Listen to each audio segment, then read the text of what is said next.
raise your right hand for me. Swear the testimony you give in matter not before the court will be the truth, the whole truth, and the truth. Yes. Okay. And there's a microphone in front of you, so you put your hand down and just kind of fit that so we can hear you. And if you could introduce yourself to the jury. My name is Lisa Butler. And where do you work, ma'am? I'm a counselor at Apalachee High School. Okay. And how long have you been a counselor at Apalachee High School? For 4 years. And what did you do before that? I was a counselor in Athens, Clark County. Okay. And what kind of training and education do you have for this? I have a specialist degree in school counseling. Okay. That's my highest level. All right. And let me ask you, how was the Apalachee Counseling Office set up? We have a receptionist when you first walk in. It's almost like you can go all the way around it. And Well, let me do this. We have a map that we've been using. And we'll go quickly, but this is a partial of the school. You can step down. Do you see? Yes. Okay. Do you see where it is on here? right here is mom. Okay. But that whole square is the counseling suite you're talking about? Yes. Okay. Thank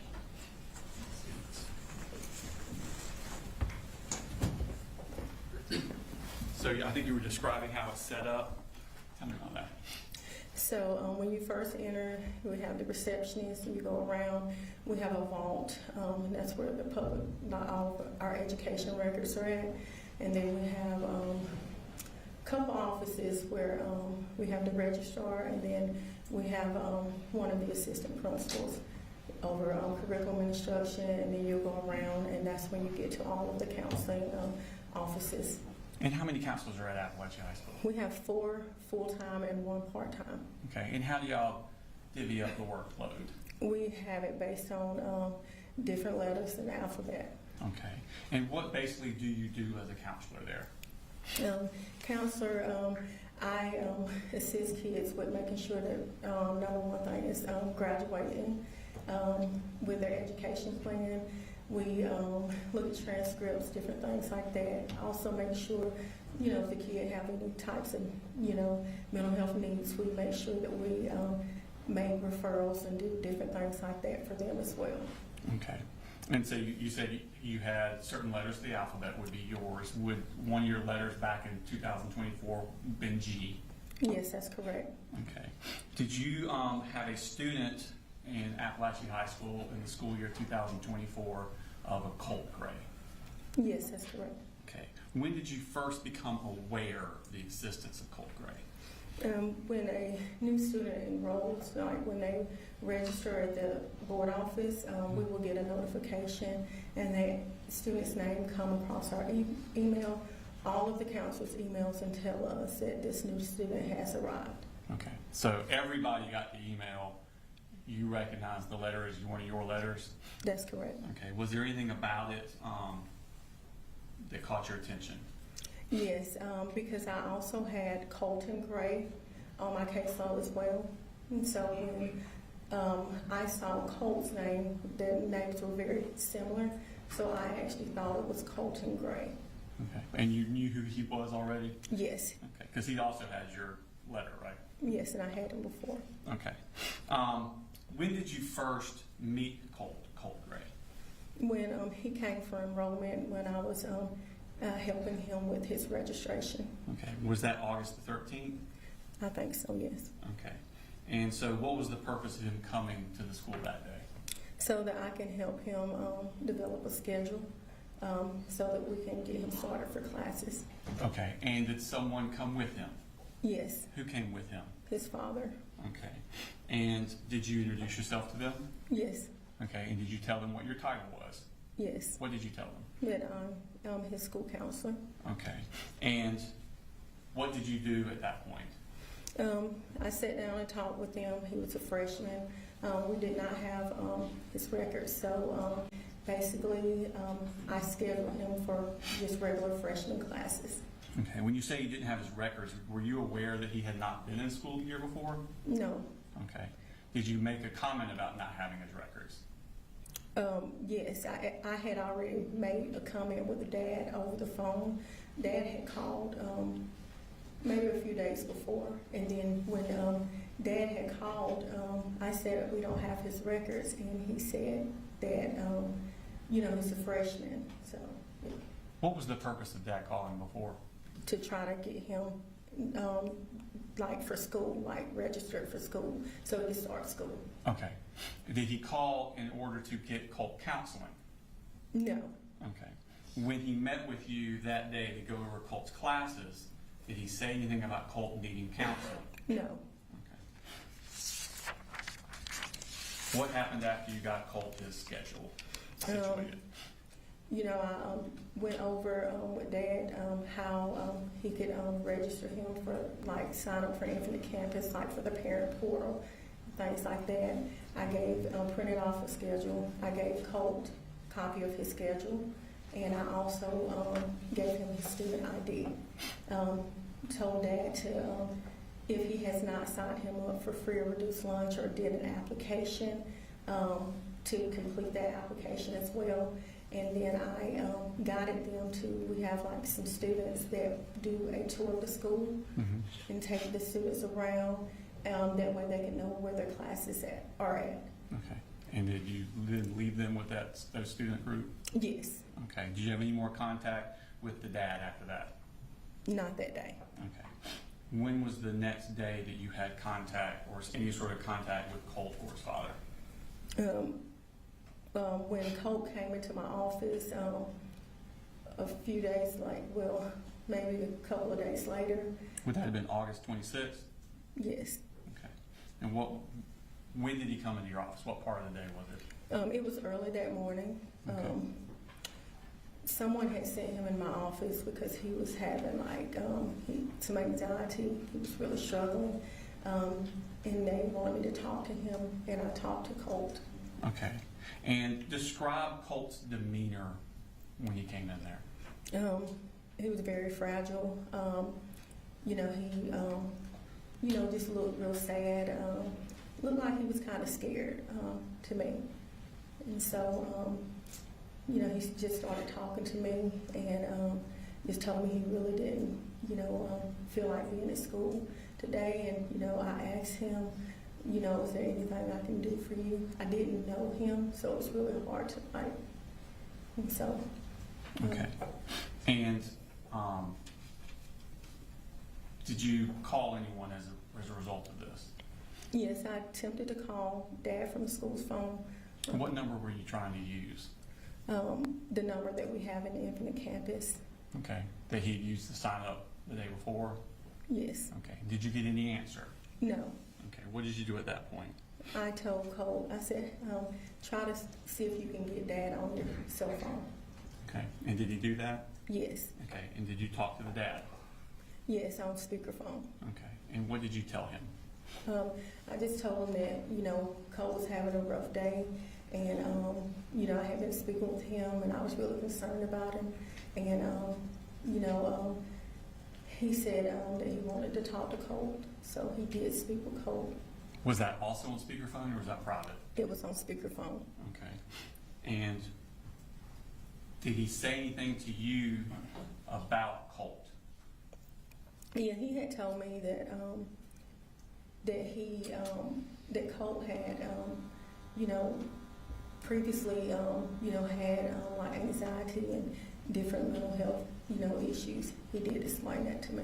Okay. Did he say what the different mental health issues were, or did he just use the phrase different mental health issues? Just different mental anxiety was one of them, and I think some depression as well. And he basically told me that he was really busy, and that I wanted him to come and pick Colt up because he wasn't in a direct. I feel like that he was not where he needed to be, and I was just really concerned about him. I asked him, could he please come and pick him up? Colt wanted him to pick him up as well. And what did he say? He said that he was on 80 stuff on 85, and he did tell me that he was also on his way to work, and he told Colt the same thing. Okay. And so was he coming to pick him up? No, he did not. Did you discuss counseling for Colt with Mr. Gray? I did. Okay. Who brought that up? Did he request it or did you bring it up? I brought it up. Okay. And what did you tell him? I told him that we had a new counseling service called Project Aware, in which the student can receive counseling in our school, and the counselor would come out once a week. And I asked him if that was something he was interested in, and he said yes. Okay. And what did you do about that? Well, tell me first, what is Project Aware?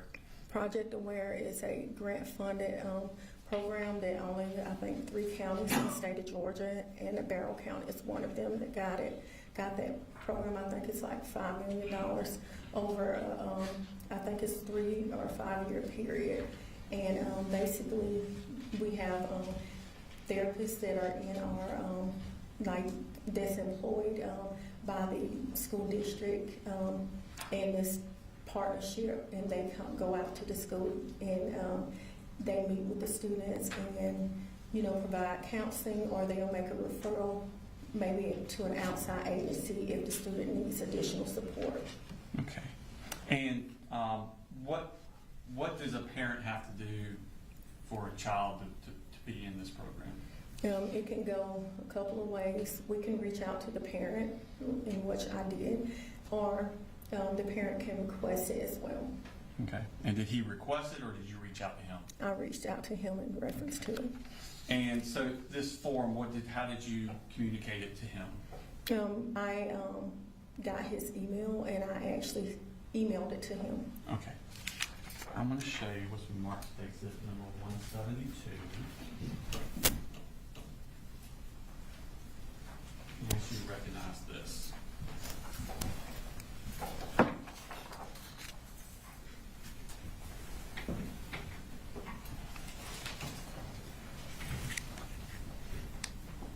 Do you recognize what that is? Yes. And what is that?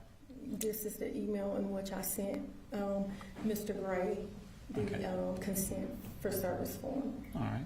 Here at this time, I tender to exhibit number 172 into evidence. Okay, all right, 172. We could post that for the jury, please. All right, so that is, we got it up on the computer screen there, and that is from you. Does it have a date and a time? Asking. Yes, And what's the date on that? August 26th, Okay, and what time was that sent? 10:58 a.m. Okay. Now, it has a courtesy copy of, and it's to C. Gray at cpgc.net. Is that correct? Yes, Okay, and is that the address you got from him when you were on the phone? yes. Okay. Now, it has 2 courtesy copies there, Jay Baker and Karen Hope. Who are they? Jay Baker is one of the therapists, and Karen Hope is the person that is over the entire program for the district. Okay.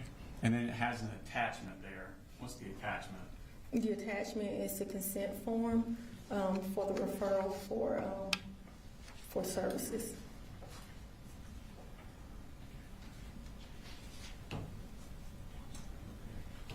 Okay. It shows marked stakes number 204. I ask you to recognize that. Yes, And what is that?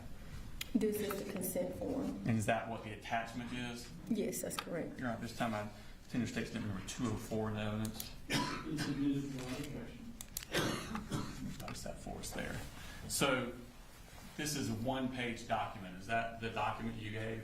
Yes, Okay. And is this the form that Mr. Gray would have to fill out for Colt to be in there? yes, And are there any other pages? no, This is the entirety of what he would have to do. yes, Okay. And you sent that to him in that email. yes. Okay. Now let's turn to. I want to show you next what is marked stakes to be number 173.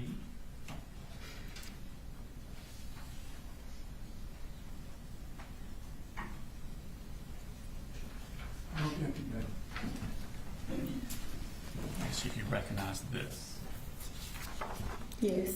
And what is that? This is an email from Miss Karen Hope. Okay. And so Ms. Hope was courtesy copied on the email you sent to Colin Gray.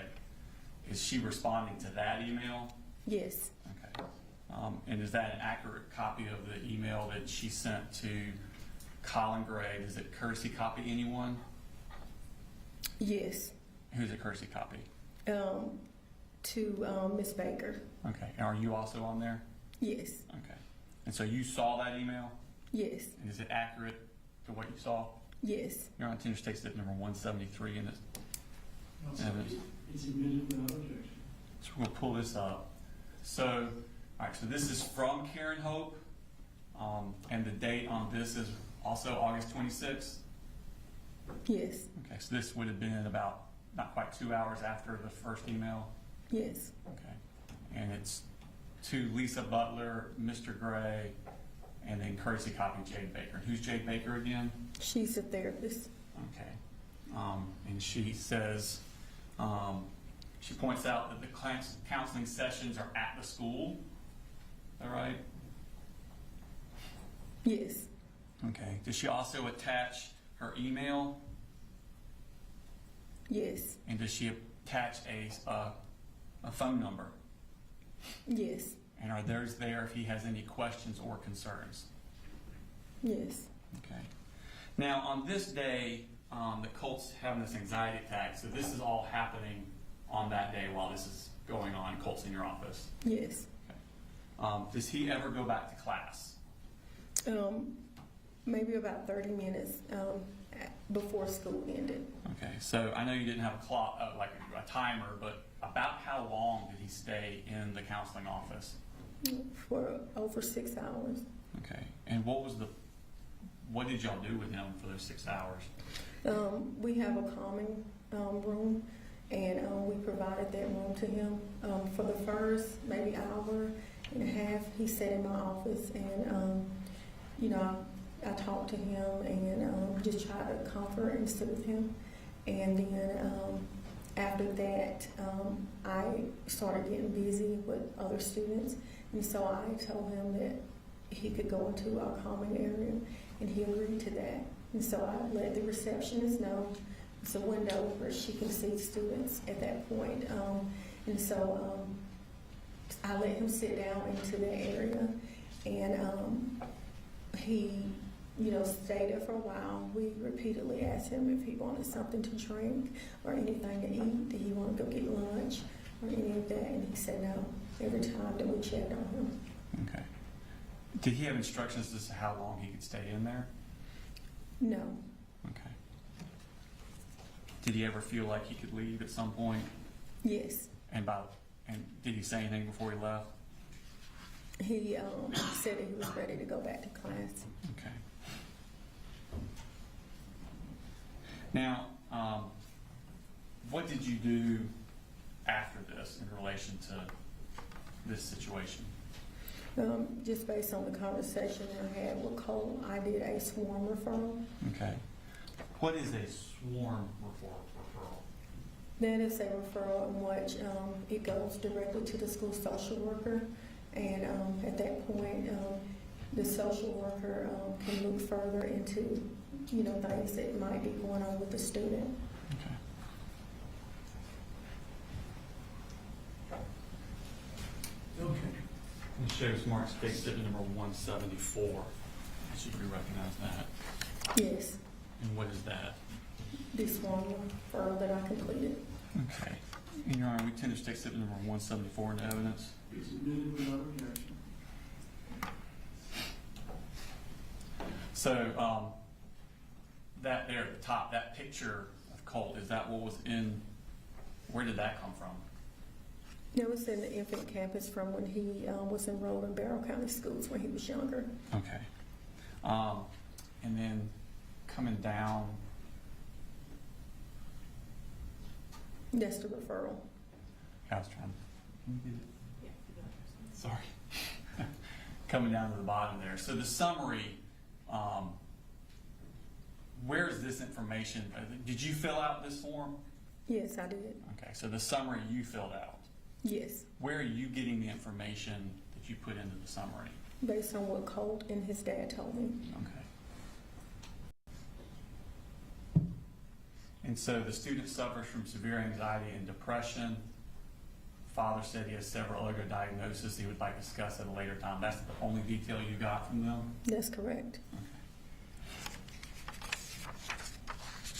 Did he ever call you, email you, or text you to follow up on those other diagnoses he would like to discuss? No. Okay. Now I'll take your attention to on that. So that's on August the 27th. Did you also get a response from Colin Gray? Yes.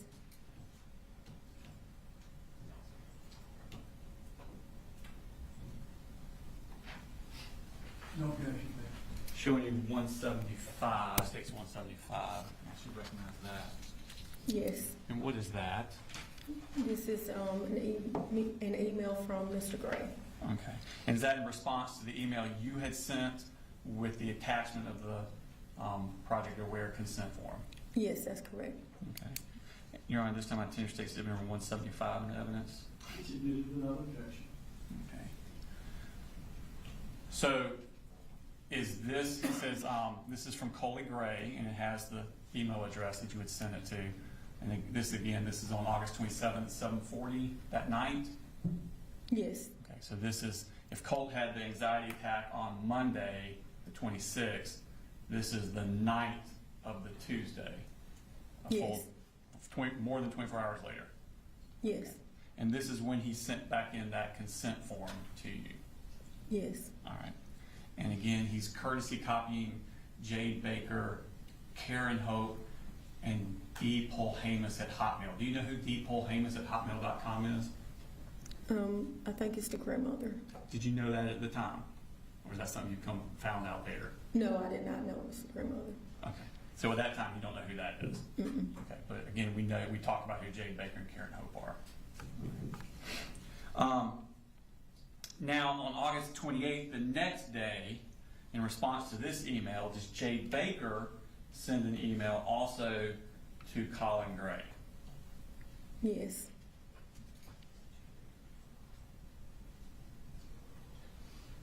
No objection. And were you courtesy copied on all of these emails? Yes. I'm going to share some marks. States 176. Ask you to recognize what that is. Yes. And what is that? It's an email from Ms. Baker, just thanking Mr. Gray and telling him that she will be the clinician working with him. Okay. Your Honor, I intend to state Statement 176 in the evidence. Admitted without objection. Asked to be published to the jury. So this is the next day, the very next morning.